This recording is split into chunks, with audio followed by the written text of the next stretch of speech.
Well, there's a lot been happening in the industry with shredded cheese, just in general. Blocks of cheese, of course, were the norm back in the back when cheese was invented in the late 1800s.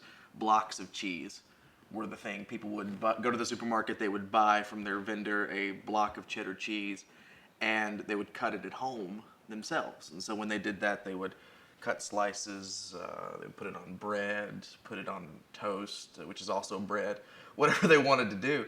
They would eat that cheese. And my grandfather started the original company. What was he started the original company because he basically wanted a different way to eat cheese himself. And so he went to the local farmers and he started buying up blocks and blocks of cheese. And he was dismayed initially because he didn't want to have to cut the cheese. He didn't like cutting the cheese. And so eventually he came up with this method to where he built this device that you would take the block of cheese and you would put it in there and then you would clamp down on it and the cheese would spread out. And people loved it. The townspeople went nuts. They didn't have a lot to live for back then, so they decided we want to be on board with this. And my grandfather's last name was Sargento. He decided to start marketing these cheese packets and started out in delis, and eventually my father took over the company, Hank Sargento, and for years he ran the company, and we had mozzarella, we had cheddar, we had Havarti, we had 2% skim milk cheese, all these cheeses in shredded form that were sold to the different stores, and everybody is still going crazy. Now that it's my turn to run the company, I've decided recently I want to take the production of cheese in a completely different level. So what we started doing is, and I want to let you know, we're not going to change anything. The Sargento brand, we're still going to offer shredded cheese and all your different flavors, but we're going to start adding different types of cheese.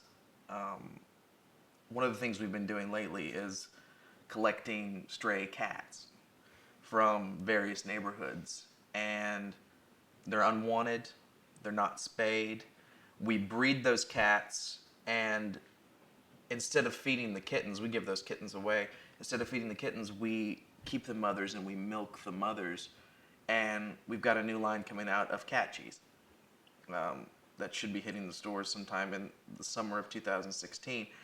Shredded cat cheese is going to change the way people consume all types of cheeses. One of the things I've been talking, I have a sushi chef friend, and he's been incorporating the cat cheese in the different sushis for the last, 3 or 4 months. People can't tell the difference. In fact, they say, "What is this cheese?" And he doesn't want to say this is made from cat milk because people will flip out. But it's really good. It's got a tanginess to it. Whatever the cats are consuming, we feed them just a strict diet of cornmeal mixed with just their own types of milks. We basically, it's a weird cannibalistic thing that we're doing, but I think it's really going to elevate the Sargento brand to what it's going to become in the future, which is, the sky's the limit, dog cheese. Okay.